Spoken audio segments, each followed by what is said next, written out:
Hi అండి, అందరికీ నమస్కారం. అందరూ ఎలా ఉన్నారు? నేనైతే చాలా బాగున్నాను.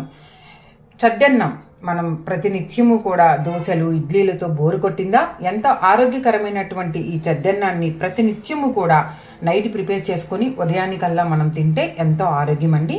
ఈ చద్దన్నాన్ని మట్టి కుండలో అన్నాన్ని వండుకొని దానిలో చల్లారిన తర్వాత పాలు పోసి అందులో పెరుగు వేసి ఉప్పు వేసి తోడు పెట్టి ఆ తోడులో ఉల్లిపాయలు పచ్చిమిరపకాయలు వేసి చక్కగా ఇలా తోడు పెట్టుకొని నైట్ టైం ఒక పక్కన పెట్టేసి ఉదయాన్నే మనము టిఫిన్ కింద ఈ చద్దన్నాన్ని తింటే ఆరోగ్యానికి ఆరోగ్యము, ఎంతో శక్తి బలము. మన అమ్మమ్మమ్మలు పూర్వకాలం నుంచి కూడా ఆ చద్దన్నం తినబట్టే ఎంతో ఆరోగ్యంగా బీపీ షుగర్లు లేకుండా ఎంతో ఆరోగ్యంగా 100 ఏళ్ళు బతుకుతున్నారండి.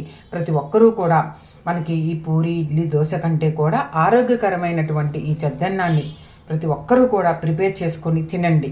ఈ ఉల్లిగడ్డ పచ్చిమిరపకాయ తోడు పెట్టినప్పుడు మనం వేస్తే ఆరోగ్యం.